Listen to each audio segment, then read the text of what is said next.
해야 될 일들을 깨우쳐주고 전도자가 무엇을 해야 되는가, 거기에 대한 일들을 오늘 이 본문을 통하여 한번 묵상해 보고자 합니다. 저와 여러분들은 누구나 할 것 없이 다 전도자가 되어야 합니다. 이 전도자는 은사와 상관이 없습니다. 성령이 충만하면 복음을 전하지 아니하고는 견딜 수 없고, 내 안에 있는 성령께서 자꾸 자극을 하여 전하여라고. 그래서 그 전도의 사명은 특정한 인에게 있는 것이 아니라 예수 믿는 순간 그 순간부터 우리는 이 복음을 전할 수밖에 없는, 견딜 수 없는 그런 사명자가 되는 것입니다. 그러면 이 전도자가 해야 될 일이 뭔가 하는 것입니다. 그렇습니다. 전도자가 오늘 이 제자들에게 이 전도자가 해야 될 일들을 명쾌하게 알려주면서 우리도 오늘 한 5가지 정도 아주 짧게, 많지만 그 중에 대표적인 것만 말씀을 나누어 보고자 합니다. 먼저 전도자는 땅끝까지 복음을 전해야 한다. 이게 전도자의 가져야 될 자세입니다. 한마디로 전도자는 내 주위만 바라보는 것이 아니라 땅끝까지. 오늘 11절 첫째 줄 우리 다 같이 읽어보겠습니다. 자, 본문 첫째 줄만 있습니다. 어느 곳에든지 너희를 영접지 아니하고, 어느 곳에든지, 어느 곳에 지역적인 그러한 것을 한정을 두지 않는 겁니다. 그래서 예수님이 온 유대부터 출발해가지고, 예루살렘부터 출발해가지고 온 유대, 사마리아, 땅끝까지, 이 복음의 확장성입니다. 그래서 어느 곳에든지, 내가 머물러 있는 그 어떤 장소, 우리나라뿐만 아니라 저기 해외 어느 장소든지 모든 나라가 다, 열방이 모든 족속이 다 대상이 된다는 것입니다. 그러므로 우리는 이 일들을 동시다발적으로 합니다. 순서에 따라 하는 것이 아닙니다. 그래서 많은 사람은 예루살렘과 온 유대와 사마리아와 땅끝까지, 그러니까 순서대로 하는구나, 우리 가족을 다 전도하고 그 다음에 지역하고, 이렇게 순서대로 가는구나. 그게 아닙니다. 그게 순서의 의미가 아니라 동시다발적인 것입니다. 전투가 일어나면, 여러분 요즘 전투 일어나면 그 38선에서 이렇게 쭉 쳐오르는 것만 하는 게 아니에요. 각기 포병은 포병대로, 공군은 공군대로, 육군은 육군대로, 해군은 해군대로 각기 동시다발적으로 전쟁이 일어나는 것입니다. 그래서 우리가 이 일을 행할 때에는 가까운 곳도 하지만 또 저 먼 곳 선교지까지 동시로 그렇게 순서에 인하는 것이 아니라 그렇게 한다는 것이죠. 그래서 우리는 복음 전하는 것에 대해서 늘 여기만 이 고집에서는 안 되는 것입니다. 모든 지역이 다 동시로.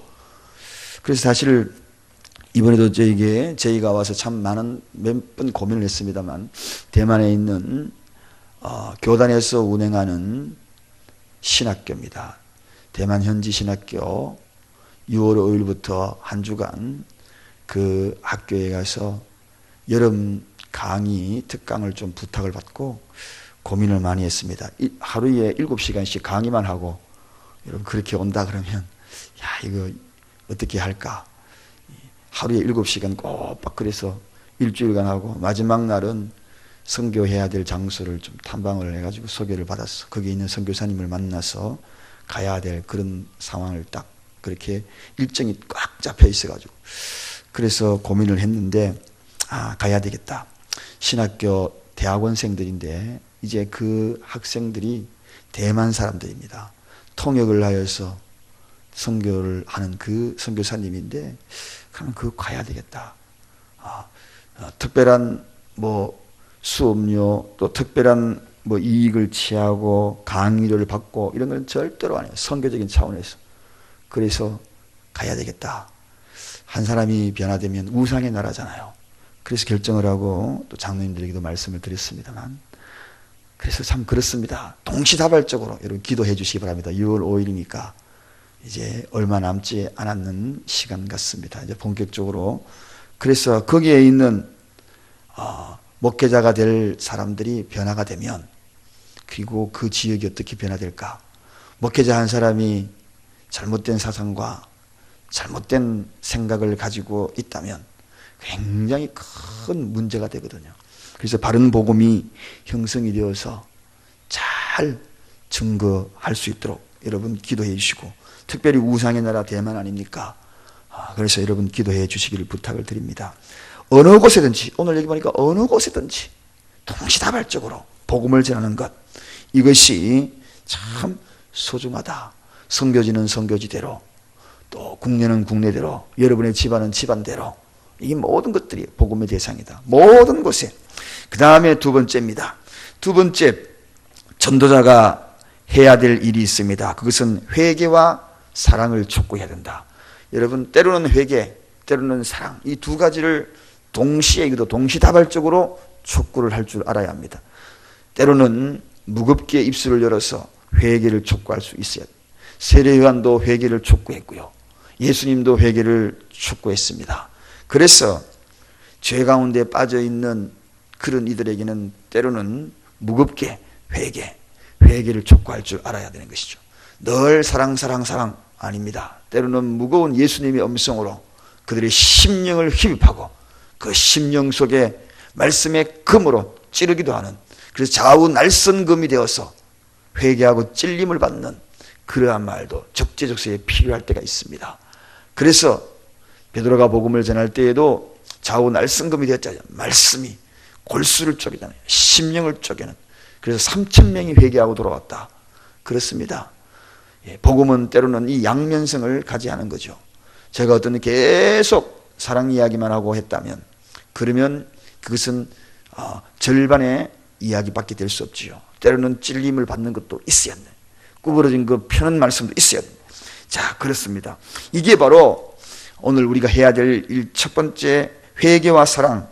그래서 99마리 양들을 우리에 남겨놓고 한 마리를 찾아 나서는 것은 또 사랑의 이야기잖아요.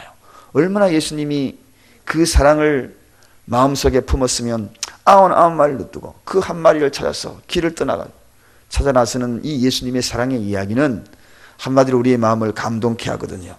이 세상이 얼마나 하나님께서 사랑하고 있다는 것, 이 세상을 하나님이 참 사랑하사 독생자를 주신 것을 알리는 것, 이것 또한 전도자가 해야 될 일. 그래서 회개와 사랑을 촉구하는 이 양면성을 가지고 때로는 뱀처럼 지혜롭게 이 두 가지를 촉구할 줄 알아요. 그 다음에 세 번째는 심판이 있음을 알려야 합니다. 여러분, 이 전도자가 해야 될 마지막 단위는 또 하나의 복음을 전하면서 심판자. 오늘 우리 11절 아까 읽었던 후반부부터 다시 한번 읽겠습니다. 너희 말을, 여기서부터 읽습니다. 시작. 너희 말을 듣지도 아니하거든 거기서 나아갈 때에 발 아래에 먼지를 떨어버려 저희에게 증거를 삼으라. 이 이야기는 무슨 이야기냐? 하나님의 심판이 있다는 것입니다. 전에도 듣지 아니하거든 먼지를 떨어버리고 거기에서 나가라. 그게 증거가 될 것이다. 무슨 증거? 심판의 증거가 될 것이라는 것입니다. 여러분, 그렇습니다. 신명기 28장을 읽어가다 보면 거기에는 축복에 대한 이야기가 소개되고 있지만 또 하나의 이야기가 소개되고 있습니다. 그것이 뭐냐? 저주에 대한 이야기가 소개되고 있습니다. 그래서 축복과 저주장이 신명기 28장이지요. 복음에는 양면성이 있는 겁니다. 그 양면성은 영생과 심판이 있다는 걸 알아야 돼요. 영벌이 있다는 걸 알아야 되는 거죠. 그래서 때로는 하나님을 영접하지 아니하면 어떻게 되는지 아십니까? 그것은 심판이 있는 겁니다. 그래서 그 말씀도 전해줄 줄 알아야 돼요. 증거로 삼아라. 하나님이 말씀하시는 증거로 삼아라. 반드시 그 증거는, 거기에 대한 심판에 대한 증거는 나중에 주님 나라 가서 난 듣지 못했습니다. 그게 이야기가 될 수 있다. 그런 일들이 있다는 것을 알려주라는 것입니다. 자, 이것이 전도자가 해야 될 일이다.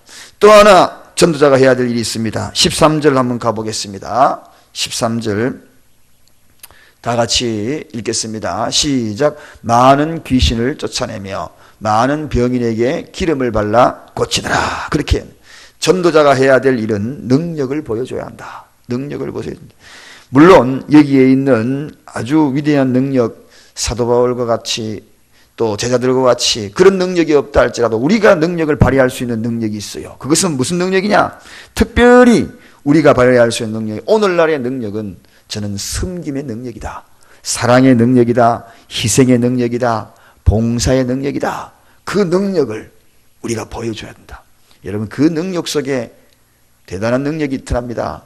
그 섬김의 손길을 경험하고 하나님께로 돌아오고 그 사랑의 능력을 경험하고 원폭 같은 사랑의 능력을 경험하고 하나님 앞에 돌아오고 손양호 목사님의 그 엄청난 사랑의 원폭 같은 폭탄 같은 그 능력으로 살인자를, 자기 아들을 죽인 자를 내 아들로 삼고 그리고 그 후에 그 아들이 목사가 되고 사랑을 전하는 사람 되지 않습니까? 정말 원폭 같은 능력이죠.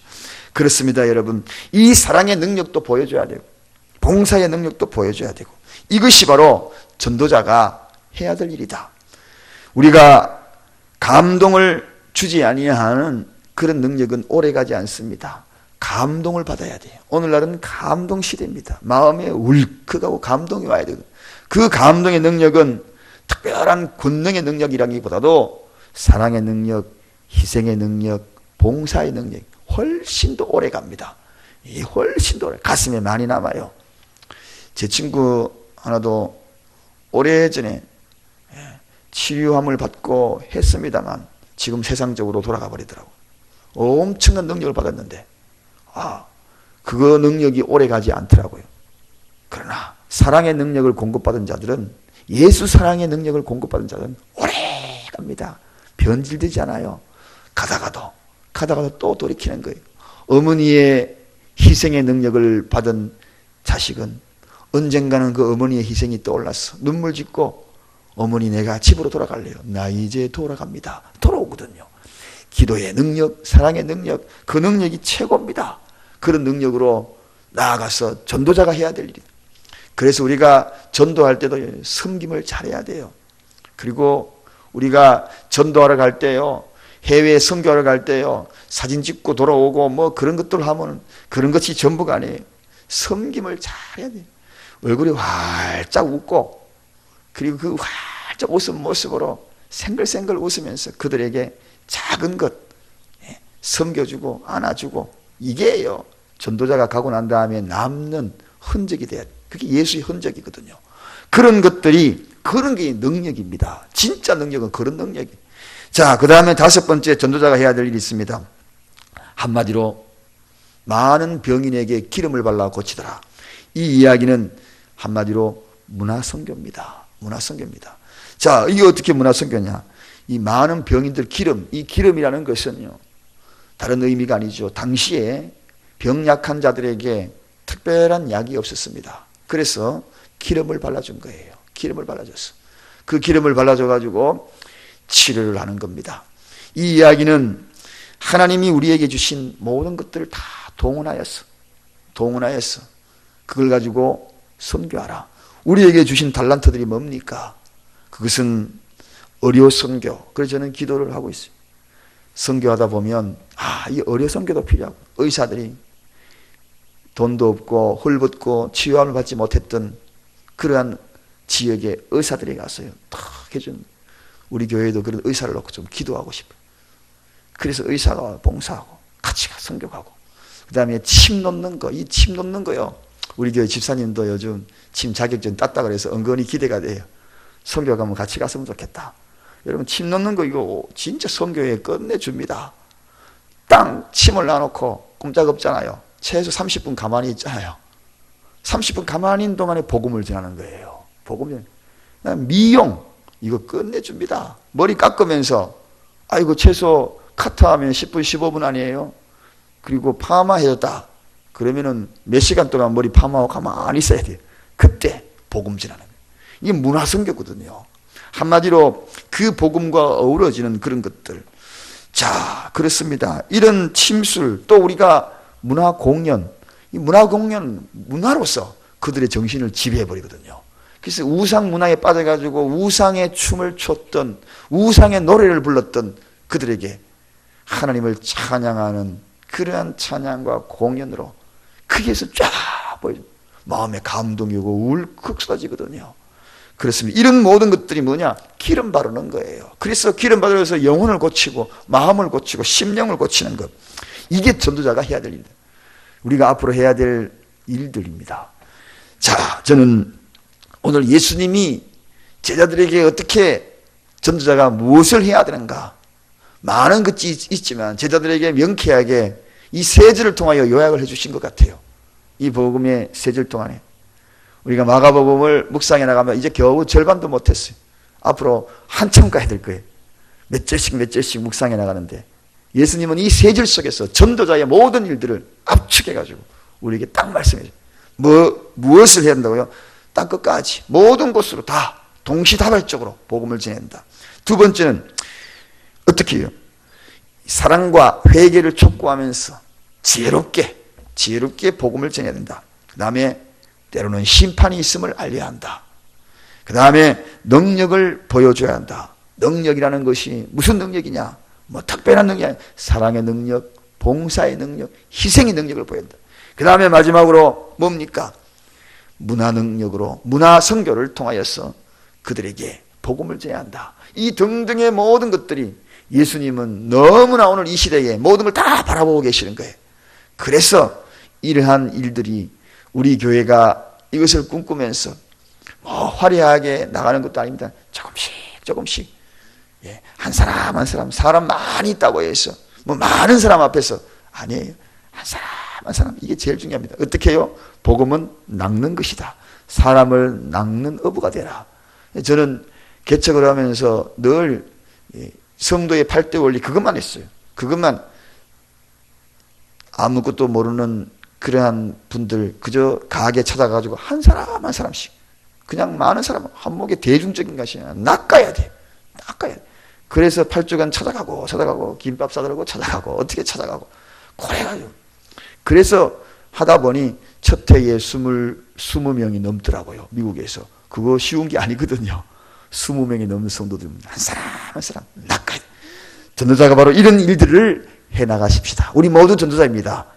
믿습니까 여러분? 오늘도 예수님이 허락하여 주신 이 말씀을 걸고 나가는 저와 여러분 되시기를 간절히 축원드립니다. 기도하겠습니다. 하나님 감사합니다. 예수님이 일러주신 전도자가 해야 될 일들 분명히 알았습니다. 때로는 선교사로, 때로는 사랑과 회개를 촉구하고, 때로는 능력을 보여주고, 때로는 심판 있는 것을, 때로는 문화로서 갖가지 방법으로 일러주신 이 말씀을 잘 가슴에 새겨서 오늘도 우리의 발걸음을 옮겨나갑니다. 내가 머무는 장소마다 모든 장소가 전도의 터전이라는 것, 우리가 일해야 될 농토라는 것 하나님 잊지 말게 하시옵소서. 오늘도 새벽을 깨우면서 이 마음을 우리에게 주시니 참으로 감사합니다. 이 마음 가지고 나아갑니다. 축복하여 주시옵소서. 새벽에 헌신한 이들이 있습니다. 차량을 운행하고 반주를 하고 또 파워포인트를 하고 누군가를 위하여 중보기도 하고 너무나 고귀한 일들입니다. 이들이 있기에 우리가 너무